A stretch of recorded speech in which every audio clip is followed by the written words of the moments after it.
Right, the platform is yours, Dr. Ekman. Thank you for joining us today. Thank you, Tempa, and thank you, CCN, for having me. It's really meaningful to be here this morning, talking with some familiar faces, some of you who I'm just seeing, or at least seeing your names for the first time, so welcome. And there could not be a topic closer to my heart than talking about the way we can weave our emotional balance and compassion and wisdom to work with burnout. I am really fortunate that I got to do my graduate dissertation and postdoctoral work in burnout professionally, but personally, burnout, of course, is something that has been meaningful for myself and the communities I'm a part of and support. It's tempting to say now more than ever is burnout important, and yet I don't think there's ever been a time in which understanding how to work with the daily and often chronic stresses is not important.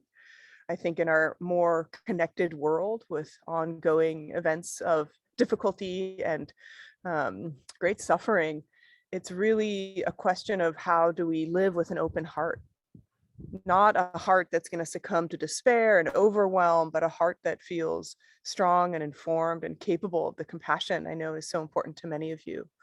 So that will be our material this morning.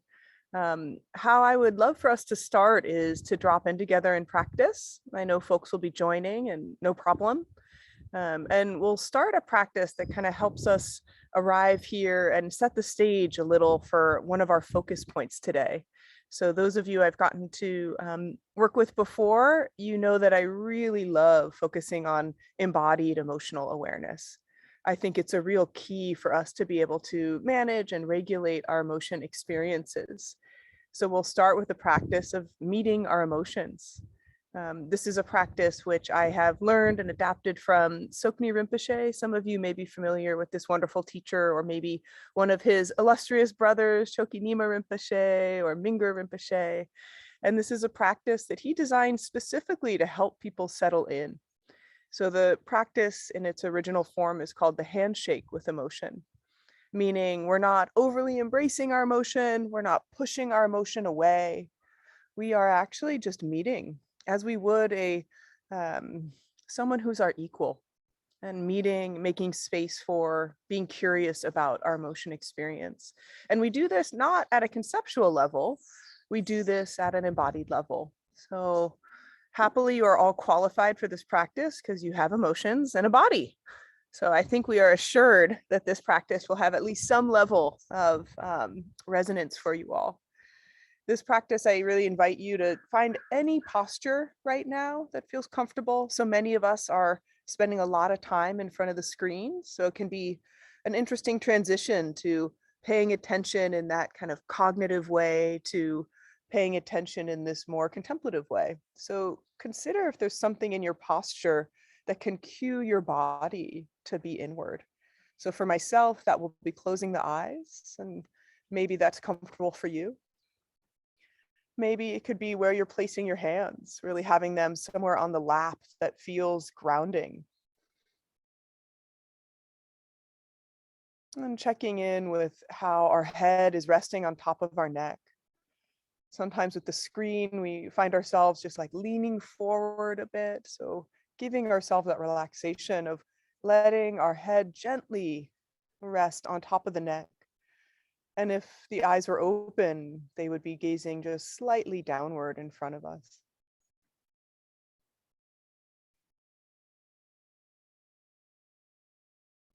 And we'll take a couple moments here to settle into our body. Noticing the space around us. And feeling the support from the ground beneath us.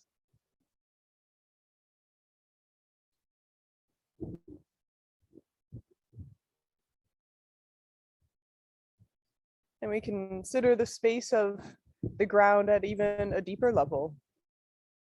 Myself, I know I'm calling in here in Inverness, California, which for thousands of years was guardianed by the Coast Miwok, who still live here today. And I feel the benefit of their presence here in the beautiful living world. For some of you in urban environments, You may be aware of just the different levels of histories and peoples, and eras that have been where you are living. So connecting not only to the sense of immediate space, but of place.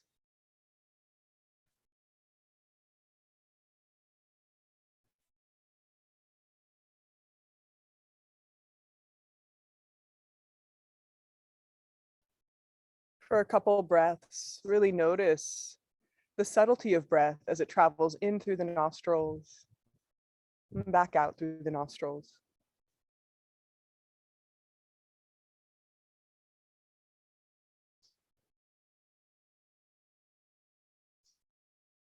This breath, what an incredible bridge between the outer and inner worlds, bringing in our immediate place and space.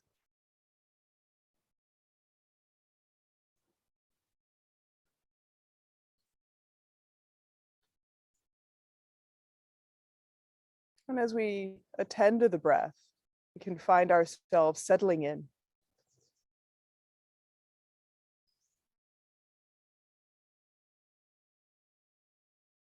allowing some of the busyness of our mind to settle a bit.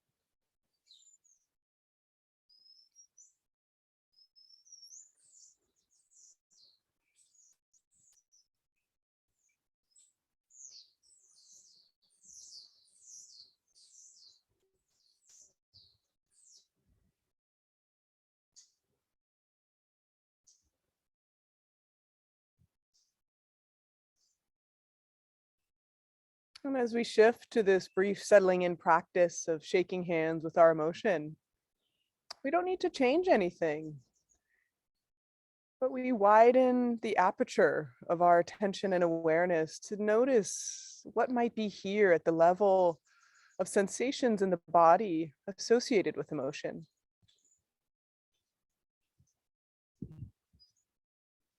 Maybe we had a wonderful earlier part of our day in connection with people we care about or doing something meaningful. Maybe we feel that as a resonance through the face and the chest and the belly.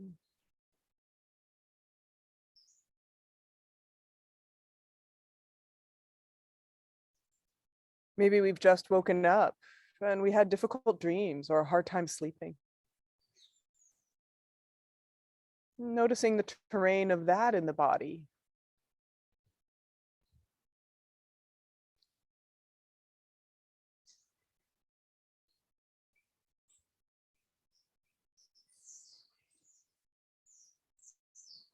For a couple moments, simply just noticing the sensations of emotion in the body, tight or tingling, warm or heavy, and meeting them without an agenda, not trying to get them to go away or be any different than they are, with curiosity and a sense that there is enough room for whatever you are experiencing in this moment.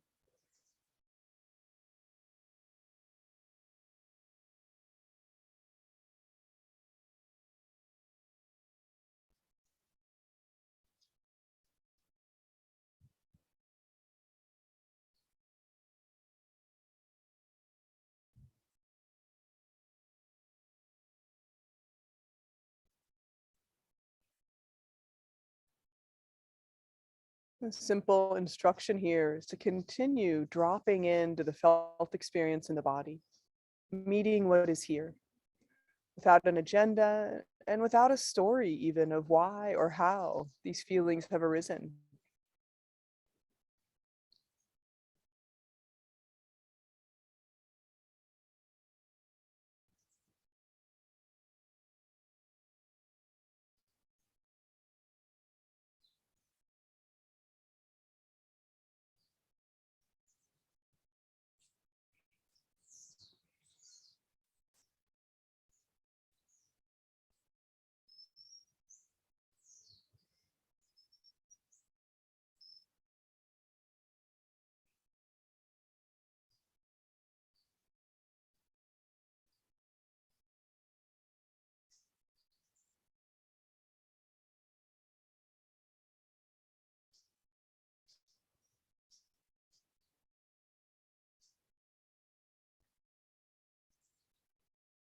Once again, refreshing your interest in the resonance of emotions in the body. These areas of sensation that aren't just the physical form of the body, but that relate to a deeper layer, sometimes called the subtle body.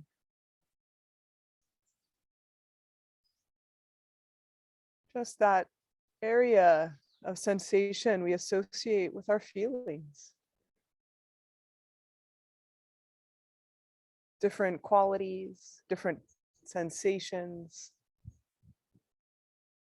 Breath by breath, making space and being curious with whatever we are experiencing in the body.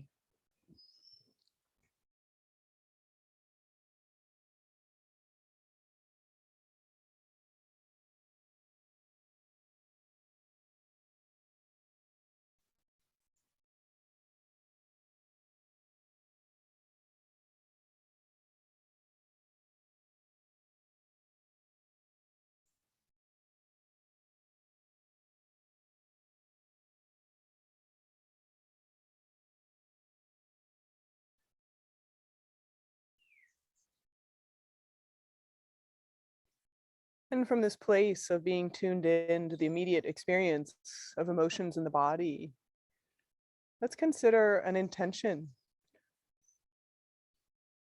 Consider especially your intention for showing up to this specific topic today. Maybe there's a goal of learning, being in community. Maybe it's to support others directly. Take a moment here and consider your intention while still maintaining awareness and attention to the body.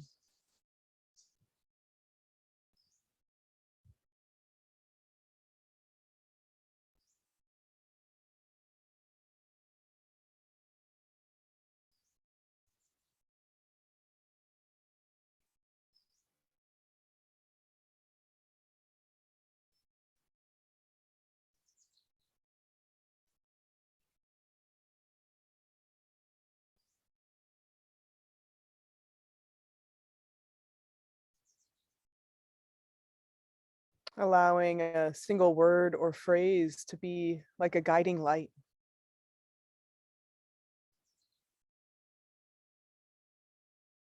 And without shifting your attention away from this embodied presence and this clear seeing of intention, just gently start wiggling the fingers and toes. And if the eyes have been closed, opening them slowly.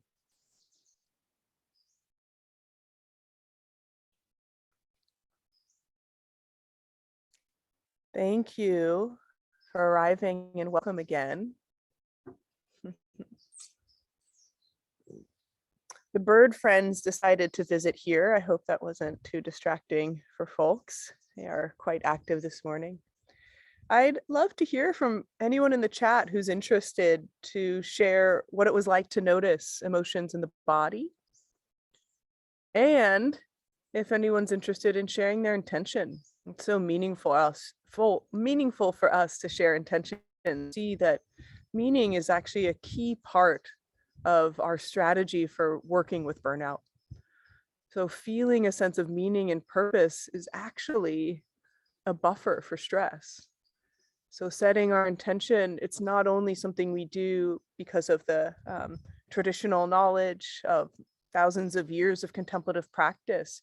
It's something we see in contemporary psychology, that having that clarity on our meaning and purpose can help us as we enter any new experience, especially one that might be challenging. Hopefully today won't be so challenging, but still really meaningful to have our intentions. So as folks maybe enter into the chat, I'll go ahead and get started. I'm going to share some slides, which we will send out as a PDF later. So don't worry about taking exhaustive notes. If you'd like to take notes, of course, you're welcome, but you will have these. I see an intention to shake hands with all the emotions that arise. Yeah, beautiful. Finding spaciousness and joy in these challenging times. Mhm.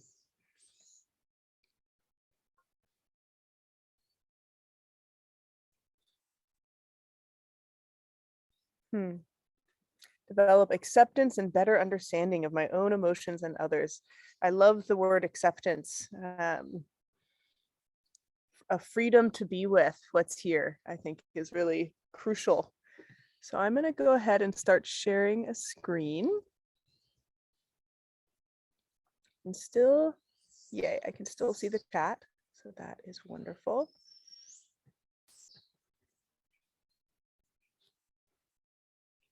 So the talk I'm going to give today, or the information I'd like to share with you all, is really around cultivating emotional awareness and tying that a bit to this idea of fierce compassion, which some of you may or may not be familiar with. It's um, as some of you with more contemplative background know, compassion has many arms, right? It has many ways that it can exist in this world. And in the contemporary psychological understanding of compassion, especially in, I'd say, the first 10 or 15 years, compassion really had this feeling of just being nice, almost like sympathy. Oh, I care. I feel touched or tender. And I think happily there's a bit of a maturation of that ideas, seeing that compassion can include things like, which is especially important for compassion, setting boundaries. Compassion can include saying no. So when we have this idea of fierce compassion, it allows us to kind of meet what's happening more fully without some sort of expectation of what that looks like. May or may not look like something being very kind. So we started with just this idea of, why are you here and not somewhere else? It's such an important kind of mini intervention. So many of us do this as we sit down to meditate. That's really an important time for us to be clear on our intentions. But I'm going to suggest that we can use these kind of micro intention settings all the time, especially when we do something challenging. And there's a whole range of challenging. So that could include when we are preparing ourselves to look at the news. Can we set an intention? So for myself, looking at the news, often an intention I set is, may I be more informed so I can feel more connected. It doesn't have to be a huge one, but one being clear on why we're doing what we're doing and just kind of igniting our awareness, and especially hopefully, getting engaged with what's called our meta awareness, an awareness of recognizing our thoughts and emotions as they're occurring. Because very often, we start something without intention and we might lose track. So for example, some of us might start looking at the news with an intention of being informed, and then we find ourselves, 5 or 6 clicks later, just completely down a rabbit hole and not really feeling connected, but actually feeling despair or feeling overwhelm or rage. All of those are completely appropriate emotions. And yet, some of them can drain us and actually make us unavailable for what we want to do in the world, how we want to be in the world. So setting these intentions is so important. I'm really fortunate to have had experience working with healthcare professionals, both in the kind of hospital and clinic setting, and also folks working in the mental health realms, educators. So frontline people who their day-to-day work is quite stressful. These micro intention settings is also important before you walk in the classroom, before you walk in the patient office, reminding yourself why you're doing what you're doing.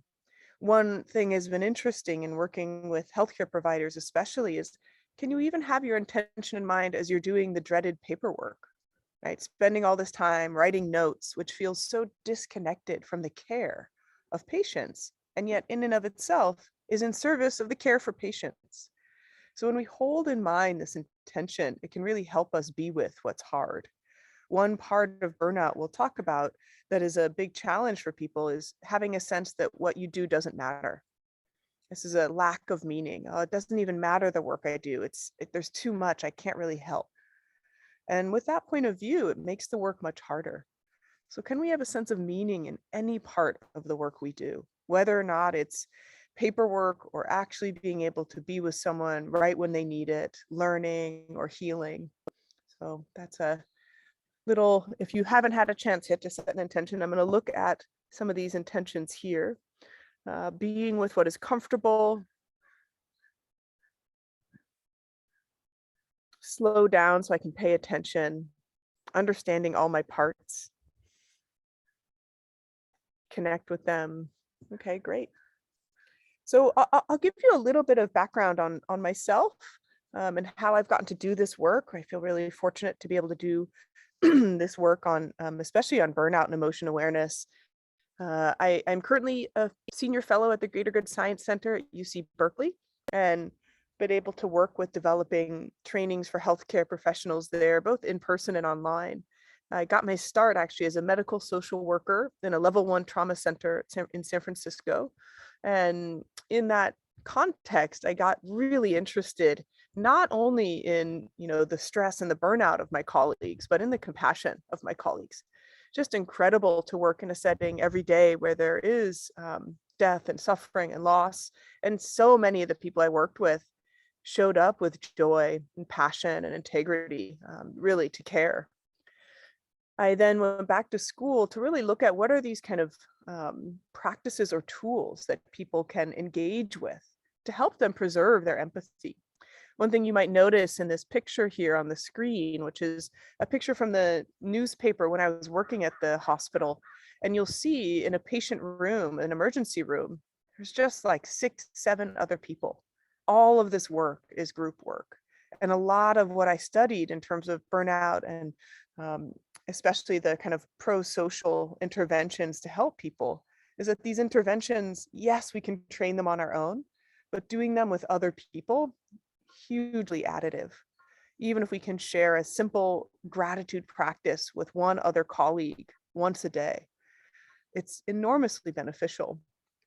As Tempa mentioned, I had the unbelievable good fortune to work with His Holiness the Dalai Lama on this Atlas of Emotion project. So it's an online tool to look at and develop a vocabulary for your emotion experiences. And that launched in 2016, and we actually even have a new language as of last week. So we got French there, which is lovely. And that project was a goal of His Holiness the Dalai Lama, who really wanted people to have a way to understand, actually have a map of their emotion experiences. Some of you may be familiar with a quote he had around, you can do meditation without a teacher. It'll take longer. Like the difference of having a map of New York City and trying to get to, uptown from downtown or to the west side from the east side. You'll find your way there without a map, but you'll get there a lot quicker with a map. And the map was like having a teacher. And I think in the same way, you will develop emotion awareness on your own if you pay attention. But having a map or an atlas will get you there a lot quicker. So I hope you all have seen that. And if not, please, maybe not during the course of the session, but please check it out at some point. And yeah, cultivating emotional balance. Some of you are teachers here, really lovely to see you all. Others have been participants in these courses. And that was also a project that began, with this union of psychological science and meditation, contemplative practice. The Dalai Lama met with a number of neuroscientists and behavioral psychologists, including my dad, Paul Ekman. And they really kind of honed into this idea that emotions are an important part of becoming a peaceful society. So not only are they interesting because of the brain scans and the physiology and the facial expressions, they're actually fundamental to what we need to address in order to be able to connect with one another in meaningful, sustaining ways. When we see and look at the polarization in our world today, we see a lot of challenge with empathy, emotion over arousal, the very things that these scientists and contemplatives were talking about in that meeting in 2000. So 22 years later, the work is not done. Cultivating emotional balance is one of the trainings out there in the world, I'd say, really trying to help people develop that awareness of their emotions so they don't become overwhelmed, so they don't become so fixed in one point of view, but recognize my emotions are based in my past history. The way I see the world may not actually be real or true for everyone. That's such an important part of starting to develop our emotional awareness, is taking personal responsibility of our emotions. developing almost kind of, again, this maturity around our experiences. So I got to do some research projects while I was in the healthcare setting, and I'll just mention them briefly. But one thing I did, I think says a lot about burnout, was I created this little app that was called Emo Track, in which people were tracking their daily emotions twice a day. The group of participants I had were 100 residents, and these were residents who are training to be physicians. So they were mostly in their first and second year in pediatrics and family medicine, neurology, anesthesiology. It was like a big group. All of them were under immense stress and pressure. It's like the first year for many of them seeing patients as a doctor. They were also under constant evaluation by their peers. This isn't unusual. This is kind of how medical school goes. And so for these folks, what you see across the literature is very high rates of burnout and very high rates of stress and depression. Unfortunately, you see high rates of suicidality as well. And so for this group, we had this kind of standard profile where a lot of people were experiencing burnout and stress. And so when we asked them twice a day to track their emotions on their phone, it was really interesting to see the emotions they tracked. They got pinged kind of randomly twice a day, and they entered what they felt, why they felt it, how they responded. And what we discovered was across these 100 participants, 50% of the time, they were reporting emotions that were actually, pleasant: contentment, joy, peace. This was surprising for us. So we have all of these people who are reporting extreme levels of burnout. But if you ask them throughout the day to pay mindful attention to their emotions, half the time they're actually doing quite well. In the follow-up interviews we did with these participants, they were also surprised by this. And one thing we know from contemporary psychological research is this peak end rule by the psychologist Daniel Kahneman discovered that when you ask people how they're doing, generally they remember the most intense thing, the peak, and the end, the last thing that happened.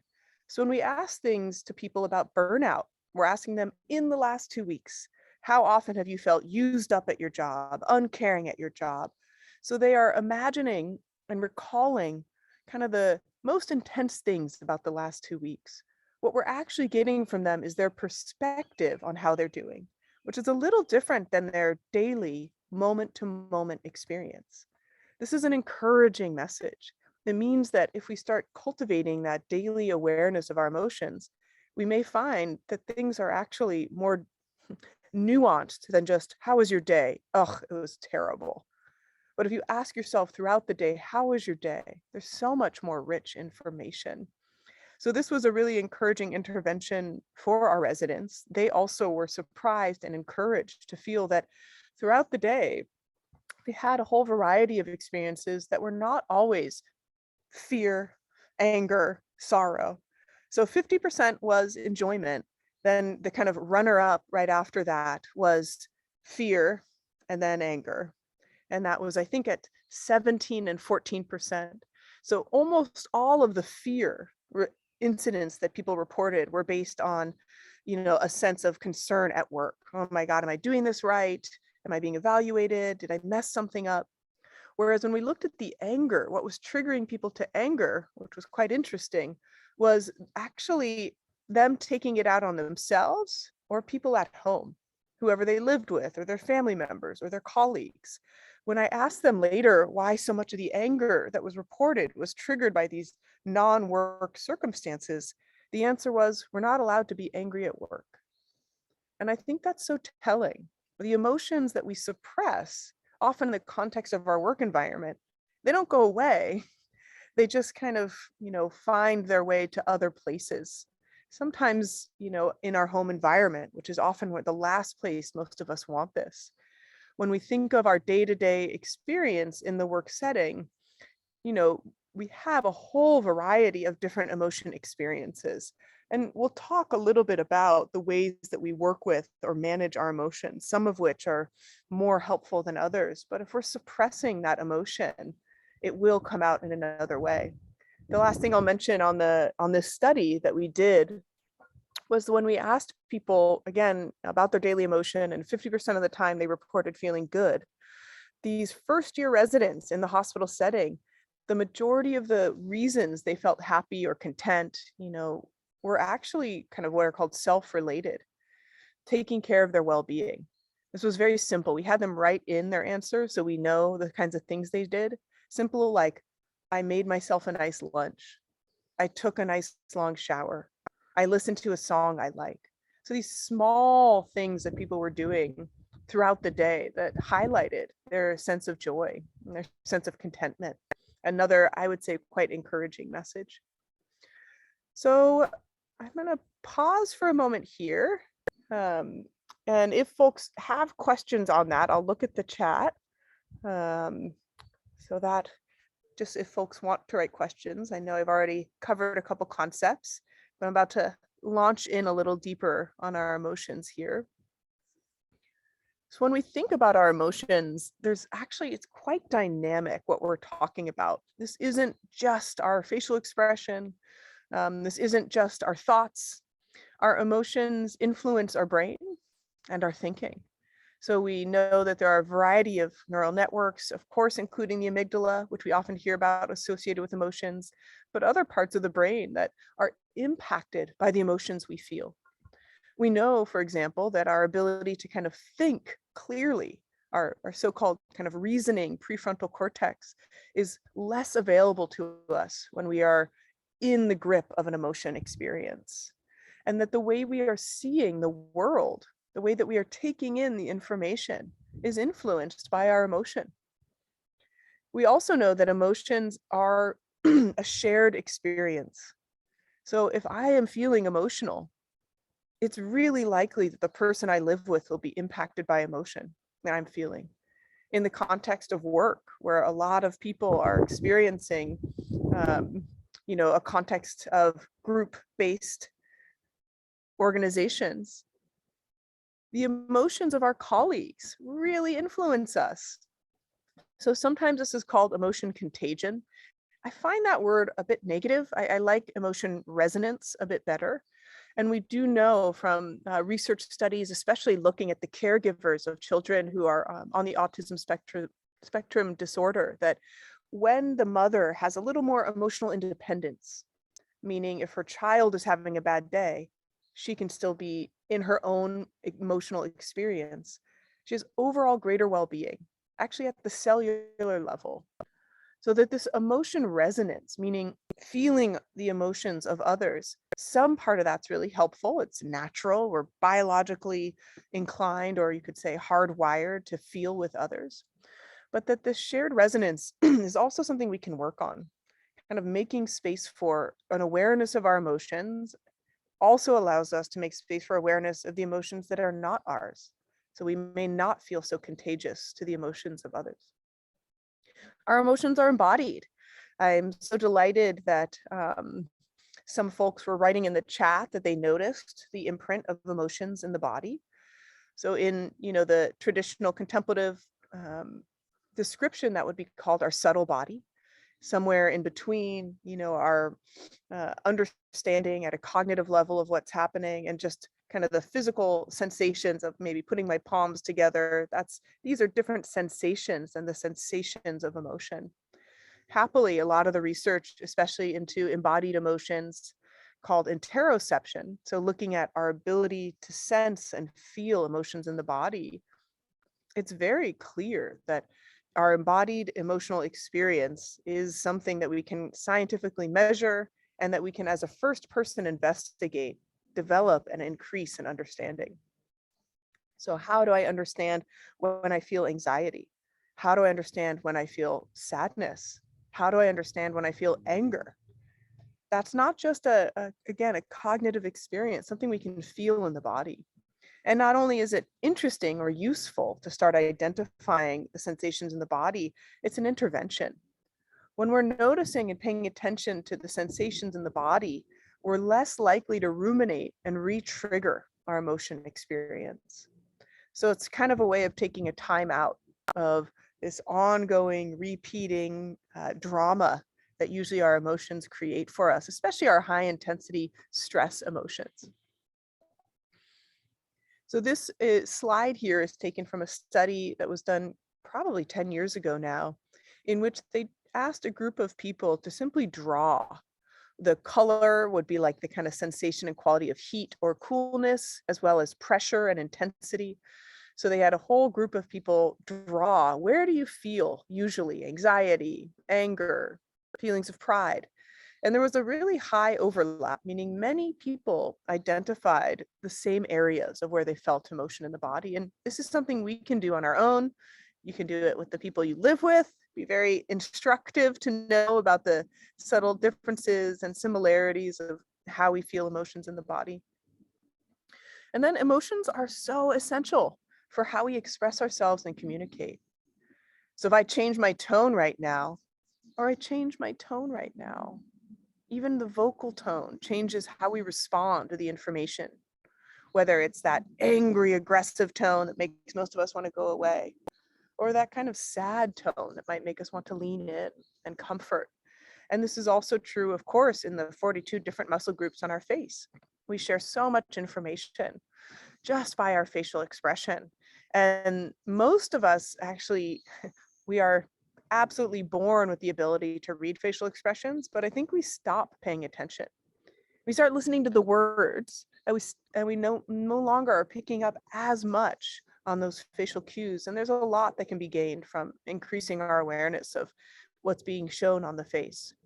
Now, not everything we feel is shown on our face, thankfully, or else it'd be very hard for us to move through the world. But a lot of what we're feeling is shown in the face. And what are these called? These subtle expressions or these micro expressions. Okay, I'm gonna look at the chat here.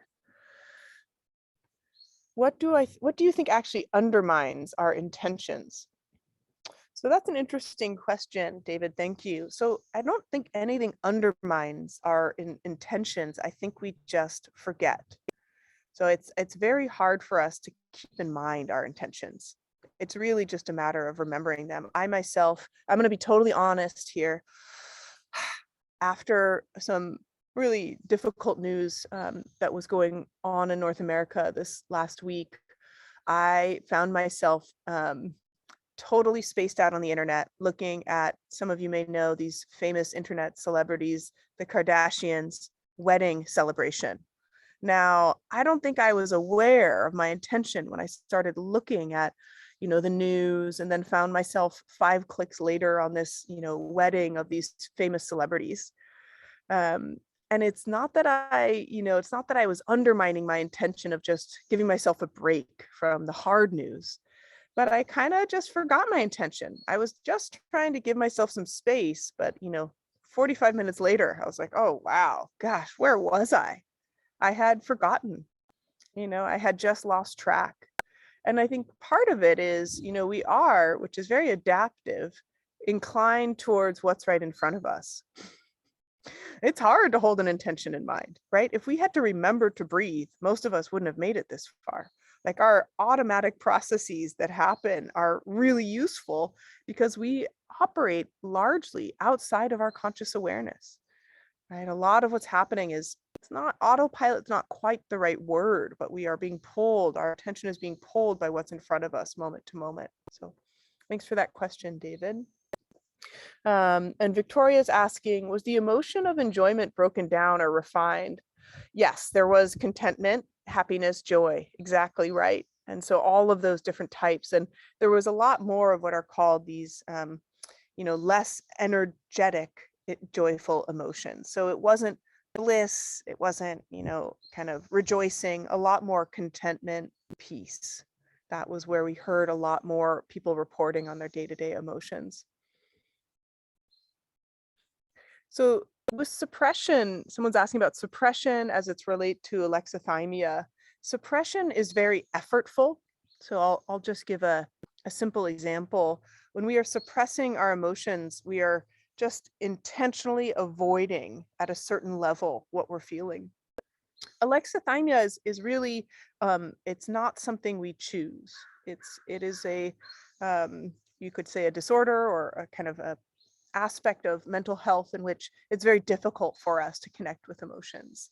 So those are different than a strategy, which would be suppression. So here's just a simple visual of the main emotion families. So these are the emotion families that have a universal signal in the facial expression. They also have a universal physiological signature, meaning how we feel them in our body.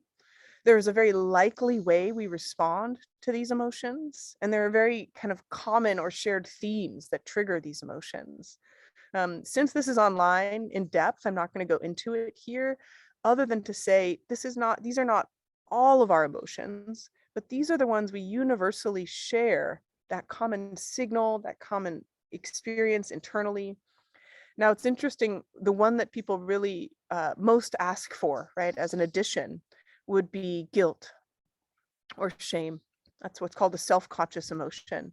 And interesting, guilt and shame, though sometimes you can see an expression of guilt, right, like the hanging of the head, there's not a universal, meaning that might look different in different cultures across the world. So what we think of in these universal families is we look at our environment of evolutionary adaptiveness when we all were living in these small tribal villages, right, in our ancestral times. And what really mattered with our emotions and expressions were those for communication that supported the well-being of the group. And so though guilt and shame were probably important parts of our emotion experience, they may not have been important parts of how we display our emotions towards others. Whereas showing disgust, like, oh, get away from that. It's bad for you. It's harmful. And enjoyment to create that sense of connection with others. Obviously, fear of a predator or maybe a big storm coming in. A shared sense of sadness when, we lose something that matters to us, a disruption in the community. And anger, right, when something is blocking us. Unfortunately, some form of kind of aggression or warfare has been a part of many of our ancestral times, just being able to get through or past a predator outside or other conflicts that may arise. So these are the core emotions, and these were chosen as a result of a research study that my dad put together, and kind of asking the primary emotion scientists who are publishing, and this was in 2014, on which of these had the most universal agreement, which researchers could agree at least 75% of the time that these are universal. So if you look at the work, for example, of a mentor of mine, Dacher Keltner, he has an incredible array of emotions that you can see online that he has explored. And it's just such a richness. And so for us as individuals, it can be really nice to have a whole huge array of these emotions. But the Dalai Lama was very strict with us. He wanted it only what is very scientifically proven, not anything else. So that's what we have here. I thought it would be helpful for us to look at anger and just look at especially an example of how we work with anger on a day-to-day basis. So when we think about working with anger or the triggers to anger, we can think of these kind of common triggers. These are especially true in healthcare, but we could think of this in pretty much any work setting. So there is systemic injustice across many of the primary institutions in North America or the United States for sure. So systemic injustice in healthcare is a big issue in the United States, where people are not getting the same level of care. It's expensive to get care. It's hard to get appropriate follow-up care. And that can create a lot of anger. All of us can feel angry when we are wrongly faulted. We are accused of something that's not true. We can also have a sense of frustration or anger when we have a distress. We're being asked to do something that feels morally wrong. This is often coming up with healthcare providers when they're asked to treat patients, but not given enough resources to treat them well. So they're showing up for these appointments. The appointments are 11 minutes, but the needs of the patients are so much greater than those 11 minutes. Day after day, week after week, they start to feel like, oh, am I actually even helping? So this moral distress is actually a word taken from warfare, from when you're asked to literally, kill others. But the moral distress is now a term being used in healthcare, and it can create rage, anger. Why am I being asked to do this? Another way we can feel anger and frustration is lack of efficacy. Often this comes from bureaucracy or systems that are just really slow. It can be so frustrating to be part of these systems, just red tape or too many meetings or not enough meetings. It's just this burn. And then, of course, we can have frustration when we relate to others. This could be with patients or the family members of patients. This could include our clients and our colleagues. And when we think about, our emotions, actually, very often our emotions involve other people. I'd say probably a good 89% of the time. There has not been a study on this, but of course, our emotions are related to other people. So some of you will be familiar with this emotion timeline. And this is one way that instead of talking about emotions at this broad level, we try to talk about emotions specifically, kind of moment to moment in our direct experience of them. So if we think of an example of anger, we can use, again, one just that might be common for folks in these last months, especially, which is the triggering event could be reading a news headline. And we read about something that is injustice. And our experience is a lot of frustration. How do we respond? Well, there's a whole variety of ways that we can respond. And that's what's so interesting. For most of us, we don't get to choose what triggers us. The news is the news. We could decide to not watch the news. That's a choice. And some of us take breaks now and then, but it's still happening out there. We can't actually remove ourselves from the world, which is a world of triggers. They will come with us even if we go try to hide in any remote caves still remaining in Nepal. Temple have to let us know if those actually are still remote or if they have Wi-Fi. But even if we take ourselves to those remote caves, our mind will still give us all the triggers we need. We'll remember past events. We'll wonder about what's happening. So we can't get rid of triggers. We can learn to experience or notice our experience of emotion like we did in the handshake practice of just what is this like, this feeling of frustration reading the news. And then with our response, that's where we really start getting a moment of opportunity. Can I choose my response more wisely in a way that is more supportive of myself and others? So when we think about developing emotion awareness, we think about moving away from our destructive to our more constructive responses. So if I, because of that news, decide to, as I mentioned earlier, I say, oh, I'm so frustrated by this. I'm going to go distract myself with something else on the internet, right? So here I am reading a news story about a celebrity wedding. Then I stay up too late. Then I'm tired the next morning. I'd say that's a destructive response. I mean, it's not hugely impactful, right? But it's not helpful for my well-being.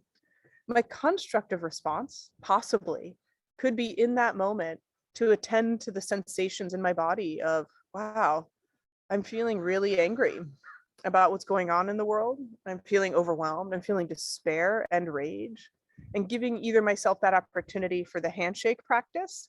Though for myself, what I notice is sometimes, especially with the news, it's so activating.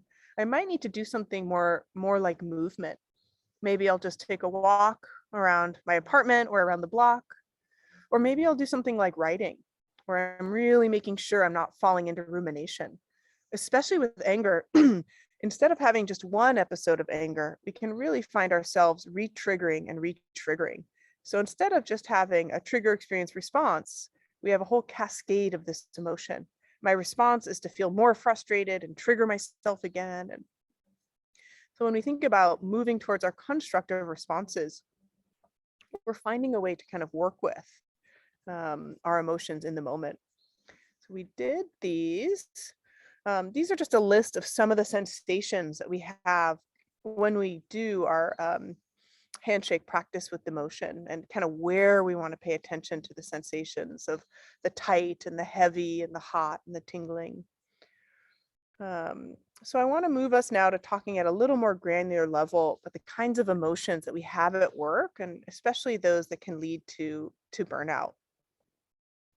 So the emotions that we often have at work are distress, right? So we feel with the emotions of others. can be really challenging to kind of consider over and over the difficulties that are happening for our clients, our patients, or our colleagues. And this empathic fatigue is actually an empathic distress. So it's so helpful for us to try to understand others as though we were kind of feeling with them. But when we get too merged with them, we have what is called this distress, and it can make us feel quite sad. But what's interesting about empathic fatigue or empathic distress is it's very self-related. Though we are considering the other person, our distress is entirely how we are responding to that. And then emotion resonance, which I spoke about a bit earlier, of this, just the negative rub off that we can have of other people's difficult emotions. It can be so difficult to not kind of succumb to anger and cynicism and all these other feelings that our colleagues or coworkers can have. And then there's emotion labor. And this is really simple, but this is just what's required of us day in and day out to show up and to often over amplify feeling good and suppress feeling bad. So if we're meeting with a colleague and, let's say it's our manager, someone who has a power over us, we have to pretend everything's okay. We have to, in some ways, mask our fear and give a positive outcome to whatever it is we're working on. And that daily labor, our emotion labor, can just be exhausting. So this is a kind of process of our emotions at work as well. And then what you see in the literature, especially in the healthcare literature around nursing, is what's called emotion incivility. And this is when there is a lack of respect. This is another part of burnout. So I'll talk about burnout in just a moment, but the incivility of when people are rude or bullying or aggressive, it happens so much more than most people are willing to talk about.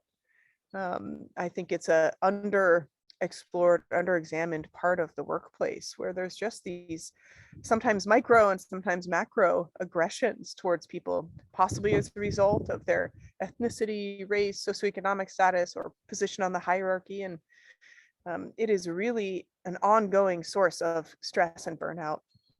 So I want to take just a moment here and describe the 3 layers of burnout. So burnout includes this sense of emotional exhaustion, so that emotion labor there. Burnout also includes the sense of lack of efficacy or meaning that I mentioned earlier, as though what we do doesn't matter, right? Just this sense of there's so much work, but I can't really do it. And that sense of lack of meaning, it really can undermine our overall ability to show up each day. When I have noticed in looking at the survey data that when you have emotional exhaustion, but you still have meaning, you can really still show up for work every day. So it's kind of an amazing protective factor. The last level of burnout is kind of this emotional incivility part here. It's often called cynicism. So that level of burnout, the cynicism and negativity, is when people are like, I don't even care. They're just a sense of callousness towards the work. So they're no longer really doing that emotion labor because it's not really sinking in.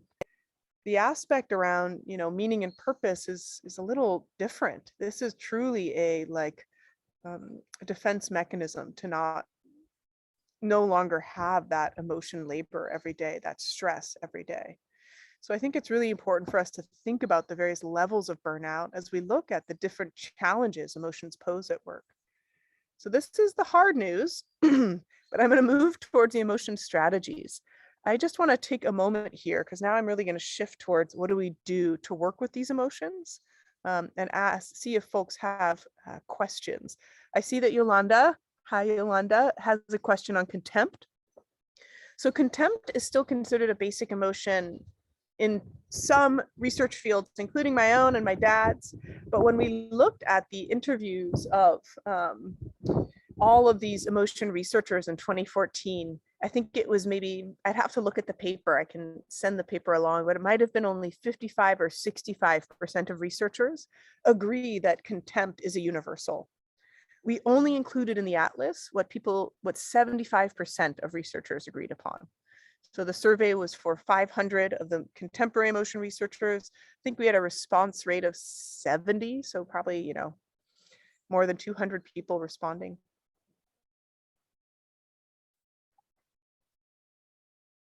I see a question from Hema. Would a sense of apathy fall under emotion incivility? Really good question. Yeah, our apathy would actually really fall under that callousness, that sense of depersonalization. When that burnout scale was first created, it's kind of worth mentioning. It was created by interviewing first 100, then 500, then 1,000 frontline providers, police officers, healthcare workers, educators, and asking them, tell us about your stress. So they didn't create the scale out of nowhere. They created it to describe these different features of stress and burnout. And I mention that because I think sometimes we look at research and scales and we're like, that's the truth. But really, this is the truth, our own experience. And so I like you're bringing up apathy. I have a sense, Hema, that maybe you've either seen apathy or experienced apathy. And when we feel chronically stressed and burnt out, it's not always a sense of like, oh, this is too much, like high energy, high intensity. Sometimes it's like, oh, this is too much. What's called almost a substimulation. So not this high energy, but like a low energy. Right. And at that point, it's really interesting. And this goes back to the question on suppression. It's a little different than this suppression that is effortful. It's as though we are automatically suppressing. So that level of apathy or depersonalization, there's a sense of just denying and avoiding. So what's so interesting about denying and avoiding our emotions is we can't just deny and avoid the emotions that are hard to feel or difficult. So we don't just get to deny stress. We become what's called blunted. So we also deny and avoid what feels good. We can't just say, okay, I want to suppress the bad, but let's let the good in. We are just kind of removing, as though we're putting a layer or like a film over our experiences entirely. And that's, of course, it's a huge issue in healthcare, education, and a lot of these other frontline settings. The way that people stay in the work is because of the joy, the natural social reward of helping other people. It's truly like, it's like a wind under the wings. And if you're suppressing your emotions, you're suppressing that feeling of good just from being in contact with and supporting others. So I saw a question here. Generally, what's the connection between burnout and physical health issues? I don't think I have this slide here, but in general, there is a lot of research associating poor physical health and burnout. And it's interesting, even in the course of my career of starting to look at this back in 2010 up until now, so much research has shifted in terms of a greater and greater understanding of the impact of burnout. So in 2014, for example, all of the organizing bodies that oversee the certification of physicians. So what is required to become a doctor, right? What are the training program requirements? That has shifted in 2014, and it now requires that well-being is part of a training program because of the mass level of burnout and what a cost it was on the physical and mental health to doctors. They also recognize that when burnout increases, empathy decreases. As we increase in our burnout, less able to engage with other people in meaningful ways. But the physical health implications, one that I find really startlingly interesting, is we see, we see in the neuroscience that our ability to retain new information, our working memory, is really impeded by burnout. So I'm burnt out and I forget things. Does that sound familiar to people? It actually is something that we can even notice ourselves. But of course, if we're trying to hold on to a lot of information on a day-to-day basis while feeling burnt out, it's going to be really exhausting, exasperating. Another feature of burnout, which is true for all high-level stress, right? Whenever we have this high arousal of stress, it really impairs overall our immune system functioning. So we're more likely to get sick. We have less functioning at a high level for our pulmonary system, our coronary system. For decades now, we've seen that high stress increases likelihood of heart disease. But I think the other kind of psychosocial aspects, the decrease in empathy, right? And with burnout, it's, of course, can be really hard to form and feel connected to other people. One really amazing research study that it was probably now 20 years ago, and it looked at not only who was burnt out in an entire hospital, all the nurses, all the doctors, surveying everyone, but it looked at who people spent time with. And they discovered that the people who were the most cynical on their burnout scale also spent time together. So we can imagine that when we're feeling these high levels of burnout, we're kind of perpetuating them in the way that we talk with other people, which is really interesting. And I do think it's important to have our grievances in a way, right? To be able to talk about what's hard at work. But one thing I suggest that you'll see shortly in the strategies is making time to also talk about what's good, because there's a lot of good, needless to say. So thank you for that question on burnout and physical health. I will say the last thing I was going to mention is now the World Health Organization, I think about a year and a half ago, maybe 2 years, has identified burnout as like a global health issue. And that's really important, right? Because when you have that level of global understanding of the impact of burnout, it starts to shift, hopefully, where people are identifying the need for resources, right? If burnout is indeed a global health issue, then we have to start thinking about strategies at a global level, not just, oh yeah, burnout is those people who can't handle their job, which is unfortunately often how it's seen. And I'll show you a little bit on that later. And I see one more question here. What about despair and the contagious effect it can have on other people? Oh yeah, any of our emotions can be contagious, including joy. For those of you who've had the good luck to either be in person with His Holiness the Dalai Lama, but even to see him, on Zoom or YouTube, and you hear him start laughing, and it's like, how do you not start laughing? And everyone around him starts laughing, right? There's a contagion with our joy too. So we can have contagion with any of our emotion experiences. And this doesn't mean that we have to quarantine ourselves from people in a bad mood. It's just that we need to be aware that other people's emotions will impact us and that ours will impact others. One of the key, you'll not be surprised by this, but when we look at one of the key kind of factors of burnout, what are the sources that people identify as some of the greatest demands in their work environment when they're experiencing burnout?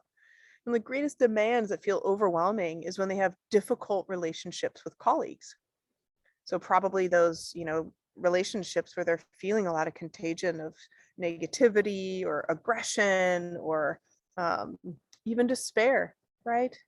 Even though, of course, we care for and want to support those who are feeling despair, if every day our colleague is coming in with despair, it can be really hard for us to not also feel overwhelmed by that. Okay, so let's move on to some strategies. And then we'll leave quite a bit of time for questions. So I'll probably stop talking about 10 minutes and we'll have a nice discussion here. So some of the strategies I want to highlight are emotion granularity, increasing pro-social emotions, and compassion. So emotion granularity, we've already talked about actually. That includes both our ability to feel those sensations in our body. So like the handshake with emotion practice. So when we are specific about what we are feeling and where we are feeling it, it improves our stress. Isn't that amazing? It's very easy in a way. So just learning the language to identify. Now, why does this work? Most likely it works because it operates on this same kind of psychological principle that's called decentering. So if I'm like feeling my emotion, like, oh, I'm feeling misery, I'm feeling anger, and it's really like we're seeing the world through it. It's as though that were the only reality that had ever happened to us. I must have always been in this much frustration. It's always going to be this way. Whereas when we can look at it and like I have my little coffee cup and we're looking, oh, I'm frustrated. There's just a little bit of space between it cognitively. And because our mind and body are involved in the emotion experience, if we have a little bit of space and we can kind of make that room to identify and name that granularity of our emotion, It helps our entire mind and body kind of settle and have a sense of kind of relaxation, and maybe even an ability to choose how we respond. Now, with excuse me, with emotion granularity, this can also be like the atlas of emotion, of naming the type of emotion.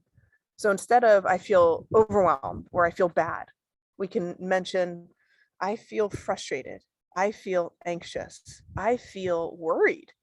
And again, it has that same principle where we're just being able to identify and name allows us to have that space around it. So increasing pro-social emotions. We'll talk about this quite a bit more here, but in addition to naming and identifying what we're feeling, we can also kind of lift or boost ourselves up by feeling pro-social emotions. On the contemplative side, you will hear, so for example, Mathieu Ricard in that 2000 meeting of destructive emotions. He's there with the Dalai Lama and all these other neuroscientists. He describes this view, this traditional view of using these 4 immeasurable practices in some ways as antidotes to our disturbing, difficult, and disruptive emotions. So if we're cultivating a sense of kindness and joy, a sense of real compassion, we are in some ways helping some of the difficult emotions. We're not trying to, bypass our difficult emotions by overlaying what feels good, but it's almost like we have a garden. And if in our garden there are a lot of seeds that are the triggers of frustration and anxiety, we can plant some seeds for good and make us feel connected and joyful. So some of these pro-social emotions include awe, gratitude. We'll go through a bigger list of them, but it can be really nice for us to create explicit opportunities to cultivate and savor what feels good. So for example, I have my naturally calming background for you all here with the green behind me. So if we're in an environment that is naturally calming, can we savor that? Right? So we don't necessarily have to kind of go change our life, do everything different. That would be great. But for most of us, we have to go to work every day where there are these conditions that burnout may face. So how do we create the conditions right where we are to savor, to find the good, to feel gratitude and appreciation? And then compassion. And this compassion is multifaceted. It's not only compassion for others who we maybe feel frustrated towards, or compassion for the suffering of others. It's also the compassion we have for ourselves, compassion for our own difficult emotions. So that can be really important. So before I go on, I see a really important question here. How do I define emotion? And the person says here, oh, Clara, yes. Insight Timer asks how to log how I feel, and then adjectives. And I find that the element of choice of an emotion comes into being when I'm, sorry, let me just read this. Yeah, I could go on and on and on about the difficulty of the ways that we track or log our emotions. It was a really big thing that came up when I was creating Emo Track. And I think it's really important for us to recognize, unfortunately, what happens a lot when we are asked to define our emotion in one word is we're just defining the feeling of our emotion, the experience. We're not defining the trigger. We're not defining the response. We're just defining how it feels. So you're exactly right. It's really limiting, actually. And then I'm going to just trying to find here. I want to read you the definition of emotion that I often give and put it in the chat for folks, which I think could be helpful. Because when how we define our emotions, of course, it makes like a huge difference. Aha! Oh my goodness. Thank you. So I will read this that was very generously provided by Tempa in the chat there. Okay. So this is a definition that we work with, and it's coming from my dad, Paul Ekman, another psychophysiologist of emotion, Robert Levinson, and another kind of basic behavioral researcher, James Gross. And emotion is a process, a particular kind of automatic appraisal influenced by our evolutionary and personal past. in which we sense something important to our welfare is occurring and includes a set of physiological changes and behaviors that begin to deal with the situation. In particular, emotions are thought to have arisen because they efficiently coordinate diverse response systems, thereby helping us respond to important challenges and opportunities. So briefly, I will just say that that part of emotion being a process is essential. So emotion is a trigger, an experience, and a response. Emotions are natural, right? They are not something we contrive. They are part of our evolutionary history that has been imparted to us so that we know and can efficiently respond to the opportunities and challenges in our environment, whether that's, a joyful invitation coming through by text to have tea with a friend, or, a text from that same friend of a recent loss or tragedy, right? We have our emotion response systems ready. And they are informed not only by what we see in the moment, the events happening around us, but they're informed by our lived history, right? We are seeing the world through the lens of what's called appraisal or perception. So this wonderful contemplative goal of seeing reality as it is, it's very hard. It's very hard. Reality as it is seen, of course, by how our mind, right, interacts with our sensory experiences: sight, touch, feel, smell, taste.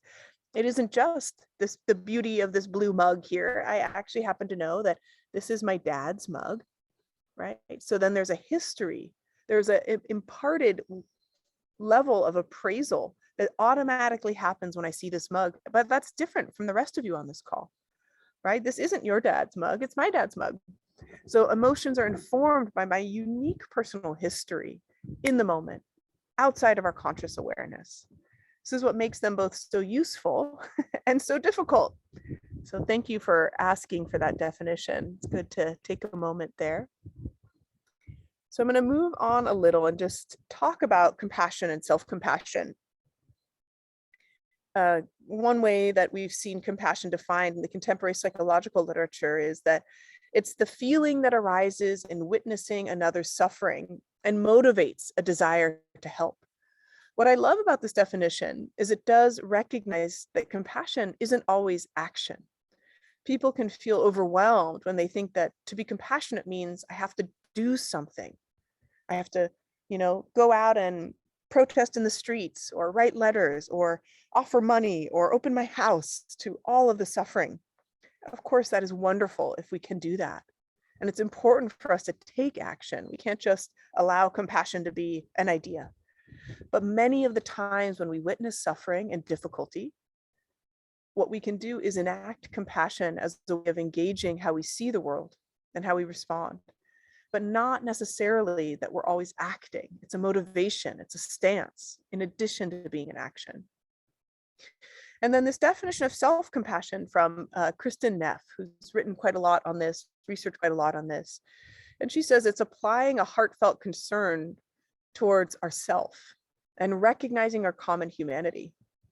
What I think is so interesting about this definition is it's not only that motivation and that care of our own self towards our own self and our suffering, it's also recognizing that we are just like everybody else. And there's this wonderful paradox that recognizing our suffering is the same as everybody's suffering actually makes it easier to be with ours.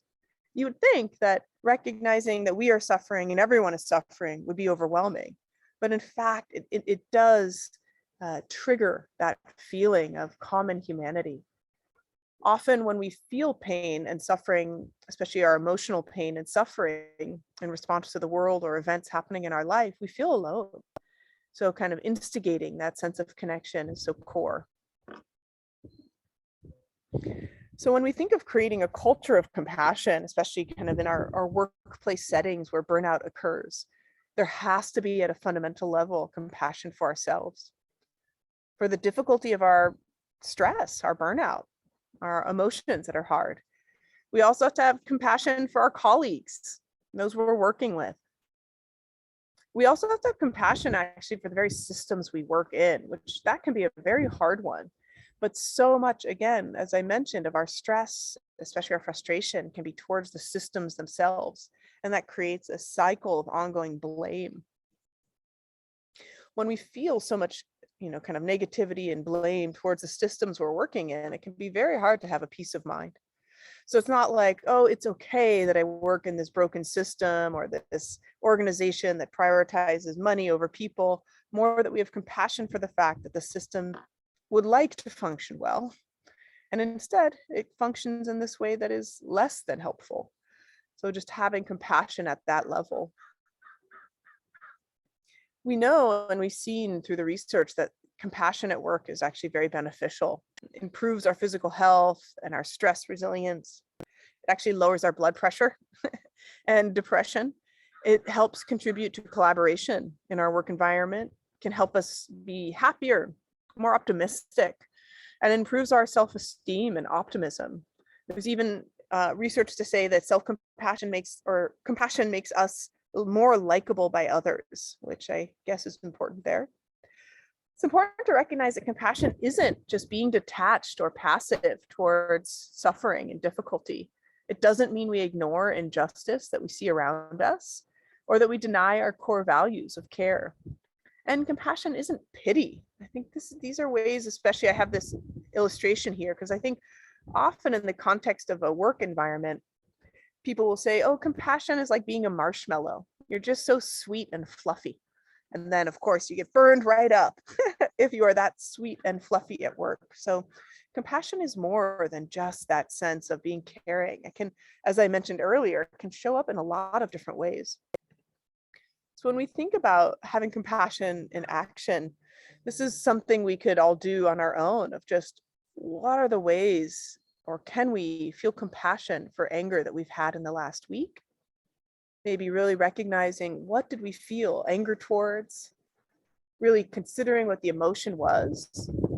And is it possible right now, in some ways, to train our compassion in this moment to feel more care and kindness? So even if we have a feeling of anger or frustration that's behind us, we can still work with it. And in fact, it's much easier to work with in this moment than it is in some ways to kind of go back in time. So now I want to talk about the pro-social emotion parts here. These are, you can find all of these on the Greater Good Science Center website, that there are simple tools and practices to promote each of these. And we talk about this here as the sources of a meaningful life. These are also ways that we can manage stress and burnout and feel happy. And the reason we have 8 sources of meaning instead of 8 sources of happiness is because the research has shown us over and over that happiness, generally speaking, is a fleeting state, whereas a sense of meaning is an enduring state, something that makes us feel good. In the context of CEB, we talk about this as eudaimonia as opposed to hedonia, or a sense of being aligned with our core values and purpose, actually what we're bringing to the world, what we're cultivating, not just what we're taking or sensing as immediate pleasure. So some of these are things that maybe most of us do every day. Hopefully we have a sense of optimism, mindfulness, an opportunity for connection. But we can deliberately train any of these: gratitude and compassion, kindness. Many of us don't really think about play as an important part of our work life, but it is. It gives us a sense of doing something unstructured, creates community, connection together. And then awe, which we can experience, if we pay close enough attention to almost anything. I think it's a really important aspect of our daily life. Okay, so I'm wanting to move us towards questions, seeing if there's just, so I'll just end with this slide here. I'm gonna move us through a couple, which is when we think about like, how do we overall work with these pro-social emotions and supporting ourselves and feeling compassion, we can deliberately practice kindness and compassion that helps us feel connected to others who we work with. That gives us an intrinsic sense of meaning that leads to our sense of well-being, which then allows a kindness and compassion.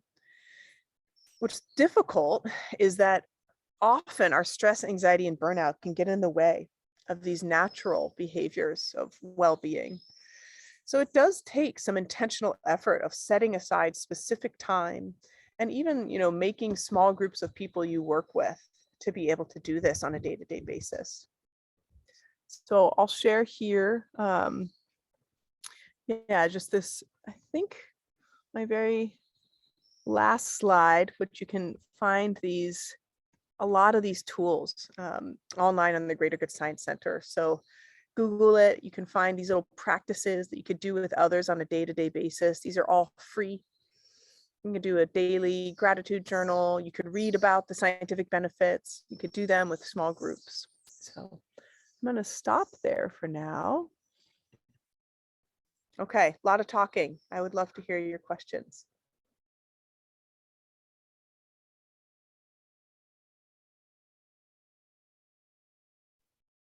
And folks at this point, if they'd like to maybe raise their hand and ask, or you can just type them in.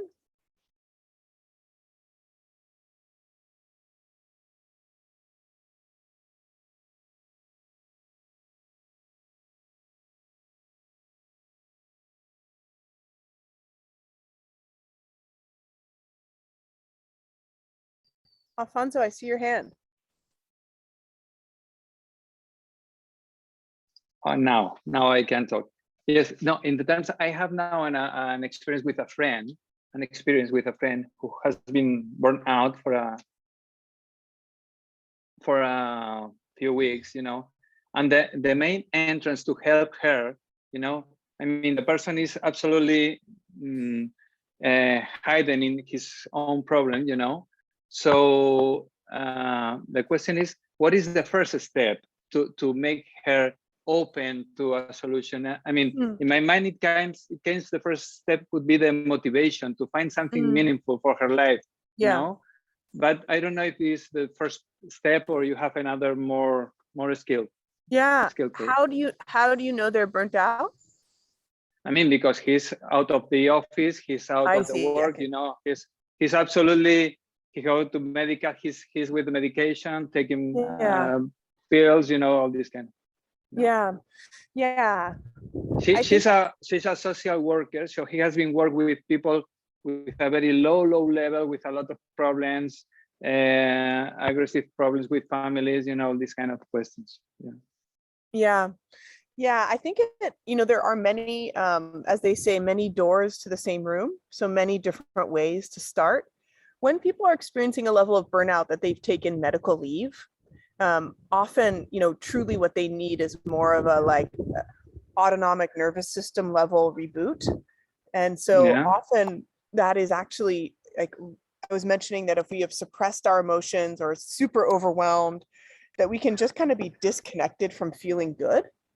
And so it can be really helpful to just receive what feels good and really lean into that kind of sense of engaging with positive emotion experiences and savoring them. So that could be taking a warm shower and smelling the soap and really feeling it, letting it in. Or if possible, if they have resources, to get a massage and really feeling the, just before the thinking and the sitting, just being able to restart by kind of reminding the whole mind body system how to feel good. I think then your next thought is exactly right, how to feel meaning. But I think even before you can connect to a motivation or intention, the first motivation and intention can be healing. And it's hard because with social workers, I spent many years as a social worker, putting ourselves first is very tough, right? Very, very tough. And so really, it could be that the intention is, may I heal for the sake of everyone? And that might help this person, but my healing needs to start with this kind of, in some ways, nourishing, reconnecting to positive emotions. Okay. Yeah, they're lucky to have you. Thank you, Eve. Yeah. Mortiz, I see your hand raised. Yes, thank you very much. Thank you very much for your valuable input so far. Quite good, thanks a lot.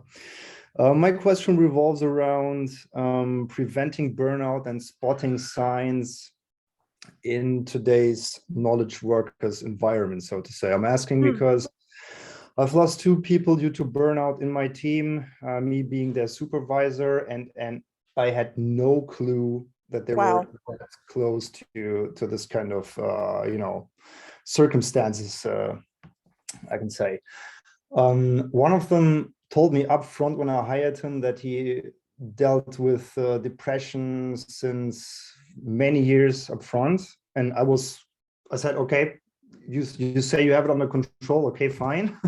But that was not the case. So he kind of slipped into burnout, and I had no idea what to do. And to be honest, my company has spotted the problem, but all the interventions were like, yeah, there is a 1-hour resilience webinar, and now you guys are all set and done. So yeah, it would be great to have your input. How can I spot this so that I don't have to run into those problems? Again? Yeah, no, totally. And I'm curious, is it all online, your work, or are you guys in person sometimes? It was during Corona, so yes, online. But yeah, the change is a bit now. So, but still, 80% of all work is online. Yeah. Yeah, I think it's especially for depression, which often can feel and increase a sense of isolation. It's been a really hard time, and I agree. The 1-hour resilience lecture doesn't do it. The 1-hour lunch where we're going to cater your lunch and talk about burnout. It's like, oh. It's like the worst idea. I've done that in hospitals many times, and I would do it again anytime, but it's not a lasting solution. So on that Greater Good Science website, the thing I've often recommended to folks is it's tough. It requires a company and organization to invest in the short term, knowing that it'll help the long term. And it doesn't need to be a huge investment, but that you could protect every week, even a half hour for a small group to do a pro-social activity. So on that website, there's, I think, over 100 little activities. So today we're doing an awe narrative. Everyone's going to describe the last time they felt awe. There's no purpose. It doesn't get anything done. You're not talking about stress. You're actually generating these positive feelings. So when we are stressed, we feel that trust in being able to talk to others. So you can't just kind of expect that people will be able to talk about difficult things if they don't have that like psychological safety and trust with their team. And creating, psychological safety is it's interesting. There's been some research on it in the knowledge sectors of what makes good teams. So Google famously did this study in, when was that? Maybe 2014, 2015 on what made the very best teams, right? Because they wanted to replicate it. And somewhat to their surprise, education, background, none of that mattered as much as the person who was leading the team, so that's you, was able to be emotionally vulnerable and create a sense of safety for being emotionally vulnerable. So that's tough, right? You don't get to do that day one, but how can you share both like your wins, what's going well, and the challenges? So if that's modeled in a team, it's more likely to create that safety. So I suggested starting maybe with the pro-social, the stuff that's kind of fun, like what's the last time you felt awe? How do you feel good? I think it's a nice way to edge in, and then you can, make space for, I'm really worried about my child this week. They have to come home from school twice, and I think they're just scared to be at school with it, so you kind of like build up that like capacity. I don't think you can target it, like you said, in those once in a while lunch times. I think it has to be kind of an ongoing space where it's resilience building group. And it may not, again, in the short term, feel like, God, I can't believe we're spending a half hour, 45 minutes on this, but it will pay off. Making people feel seen and heard and connected to one another, they become their best resource. Because there's no one you can bring from the outside. I mean, you can, and that can be helpful, but building that inner resource in a team is really so essential. Great question. Thank you very much. Yeah. Okay. Victoria, I see a question. Uh-oh, you're muted. Okay, now I'm unmuted. Thank you. I have had I've lost two very close friends to suicide, and I have another actually my best friend who is constantly seems on the edge, and we've known each other. It's a lifelong friendship, and I have tried almost everything. And of course, I'm not a professional, so it's a different setting. But what I have noticed is that the difficulty is this aversion, this pushback, that the more I try to help, the more I'm pushed back. And the only way that I can sort of be with the person is just sort of to be with the person, which is what I do. But of course, as I said, I've, with two friends, it ended up with, they anyway, took their lives. I mean, I'm not responsible, but so my question is sort of similar to the ones that have already been posed, but it seems like in my experience, they either push back, or if I'm just sort of there to try to give a sense of solidarity, it feels like I'm enabling their depressive, like one of them is an alcoholic, and I've tried various strategies to well, sorry, I'm inarticulate, but I think you know what I mean. And I don't know how to.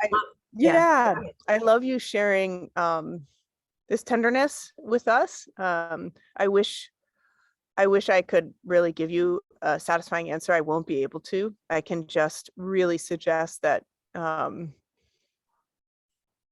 like feeling into your own loss and vulnerability and tenderness with it, as you are, again, with a friend who's struggling, is really the only area. I mean, and same for Alfonso and same for Mertice, like they really have to be able also to be okay with the fact that as much as we'd like to, we can't really intervene on behalf of people.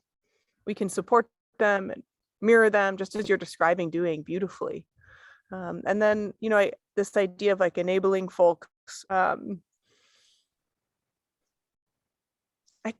I think, we just have to be clear on the limits of our control as friends, as loved ones, even as parents. There's so little that we can do, actually, right? Other than show up and do our own work and be caring and compassionate. And it sounds as though you are, and you're doing things in order to learn well, to take care of yourself and others. And I'm really sorry to hear of these losses. It's huge, and suicide affects so many of us and is very much unspoken. But in the context of this work of cultivating emotional balance, it would be a wonderful thing for you. And, in order to kind of fill your cup and be present for those in your life who clearly seem to be able to rely upon you for a caring presence. Thank you. Well, what I'm wondering about is this sense of, like Kristen Neff has, dedicated her recent work to fierce self-compassion. And that's where I'm sort of inquiring now, is that sense of where to set the boundaries and to feel, to find that perfect balance between caring, but not being totally overwhelmed, and also not enabling the person. It's just it seems a very sensitive point, because sometimes the fierceness can seem too fierce. And just sort of knowing where those boundaries are.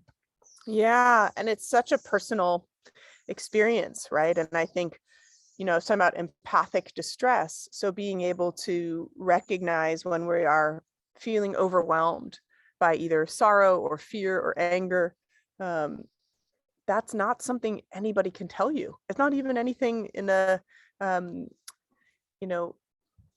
functional magnetic resonance imaging, fMRI, that they could tell you, right? We actually have to be able to attend internally to when is too much, because for each of us, what we can be with and hold. And I don't know, the enabling piece, I just am not sure, and unfortunately in the context of this call, we can't get into it. But I would say that there's never too much compassion. So I just want to be clear, like there's never too much compassion. It's more, are you giving more than you have able to give?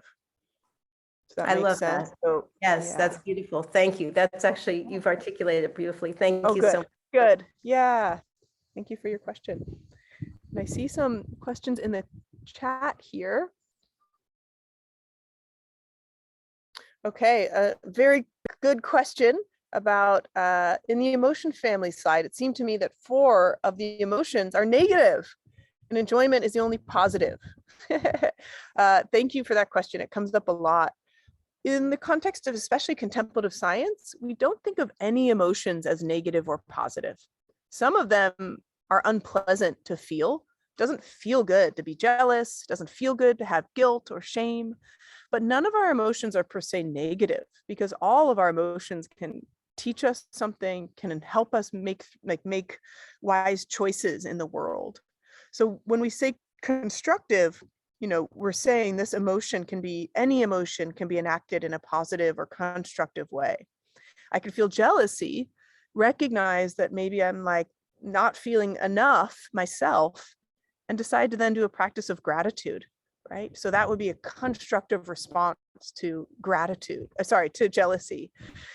And when it comes to the emotions, these primary emotions are fear and anger, enjoyment has the biggest range of any of our emotion families. So within enjoyment, there's just so many varieties. The research that has been done at this level, like I described with EmoTrack, which is called ecological momentary assessment, meaning asking people many times throughout the day, how are you feeling? How are you feeling? How are you feeling? It's pretty common that across different populations, at least 50% of our emotions are enjoyable or feel good.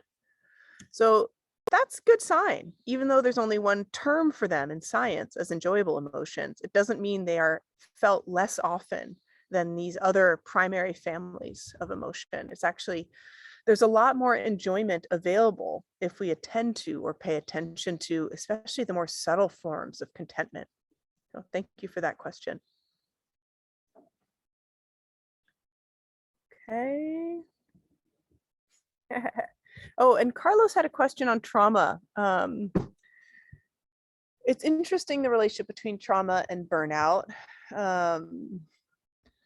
Trauma is trauma involves our emotions, needless to say. It's as though we are being triggered to feel as though the experience of the emotion is happening right now, right? So if we think of having a strong emotional trigger to a traumatic event, right? Loss or fear. In the moment, that emotion is so strong. And then over time, we hope to heal, and that event is in the past and we are healing and healing. But with trauma, it's as though that event keeps happening to us. It's just amazing that our memories and our remembered experiences of emotions can feel as real as though they're happening right now. And it's just important to appreciate that. When we think about burnout, burnout is often us reflecting on the past day and remembering it. So in the same way, we're kind of like reenacting our stress. So often with burnout, you could imagine rumination, right? Rethinking and rethinking. So I think that's a really challenging experience with like a low level of chronic stress. And with trauma, it's a very high acute experience of stress being like reinserted to our awareness over and over and over. I haven't really looked at the relationship between trauma and burnout. Burnout is so often specific to the workplace, right? It's not just about people use it for their family life and otherwise, but really the research and all of it is designed to talk about our work life.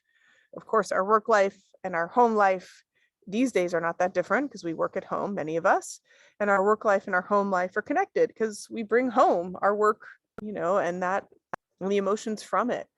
But I think when we talk about trauma, usually we're talking about that more personal experience as opposed to our workplace experience. If we've had trauma in the workplace, that's a bit of a different category there. Maybe one more question. Okay, great. Eloisa, is that how you pronounce it? Eloisa? Is it working now? Can you hear me? Yes. How do you Oh, pronounce wonderful. your name?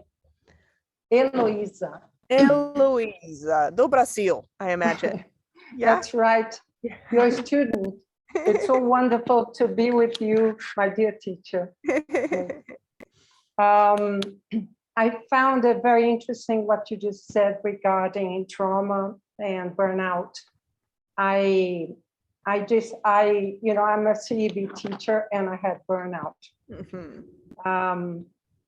The first thing, I live in Brazil under a government that is very stressful to live in. And near my house, about 11 kilometers, there was a major environmental crime and almost 300 people died. Wow. The mining company, the biggest mining company, environmental crime. And so the whole place, I didn't feel it was a personal issue as much as an activist. And I really didn't know what's coming. It was a very traumatic experience that kept on going. So my question is regarding burnout. I was able to actually work and do the normal things on a day-to-day basis, but I had energetic collapses throughout the day. I had to, let's say, rest for about half an hour, 3-5 times a day, and then go back to work. So I would like to hear more about this kind of energetic burnout. Yeah. I mean, how different it is from emotional. Yeah. Thank you for sharing. And yeah, I feel in my own body and emotion system, just like a heaviness with that environmental crime and with the ongoing, I do track what goes on a bit in the Amazon, and it's heartbreaking. And this last week, I teach a weekly meditation group on Wednesday nights, open for anyone, but it's probably pretty late for many of you it's in California. And we put all our recordings up, and the entire night on Wednesday was on this topic of how do we live with the horrors of our world. On Wednesday, it was the 2-year anniversary of the murder of George Floyd here in the United States. And the day after, a shooting, and a week after another shooting, and many people were coming with this sense of outrage, overwhelm, despair. There isn't a difference between burnout and emotional overwhelm. I mean, burnout is emotional. It's emotion labor and exhaustion. It's the sense of, what can I do, right? So maybe you have this sense of, here's this environmental crime right here. I can't even do anything, that efficacy. And then that what can be that cynicism as well is a suppression of emotion. So there's very similar related. The energetic overwhelm you're describing, are high intensity emotions when we feel like immediately threatened, right? Which we can do through reading the news, right? It's as though it's happening to us. Our entire body is going in a survival-based response threat mode. So it's exhausting, right? We feel the same as though someone were literally threatening our life, which is the same with trauma, right? Our life is threatened. That's different. That's a different level of stress than, I feel stressed. It's kind of this, sense of like depletion, but it's not that sense of activation.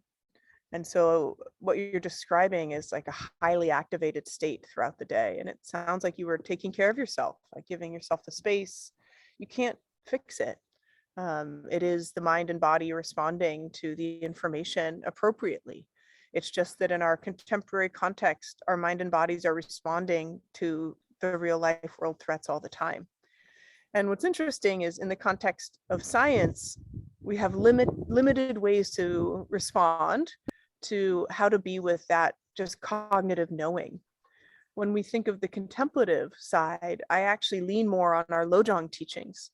And on this, one of the, I'd say, most helpful phrases in the Lojong for times like now is something along the lines of, you give up all hope of fruition.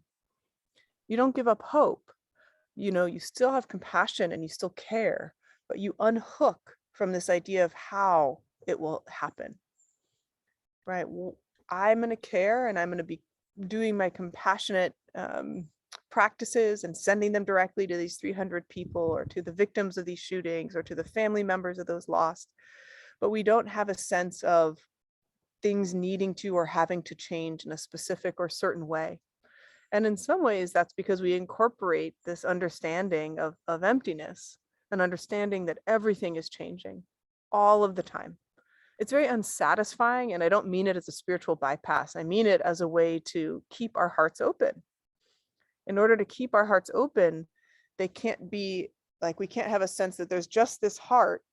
The heart has to be so spacious, and that we have to recognize whatever's on our heart. We can't fixate on it. It has to be able to flow through us. So our emotions can show us that impermanence and that kind of emptiness in a way.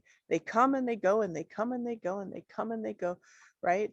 And yet we, again, when we are experiencing them, they feel like eternity. So it's almost like we have to engage that wisdom, that knowing that these things are going to change, while we are caring with our full hearts, acting whenever we can act. But it's not only is it hard, it will continue to be hard and get harder.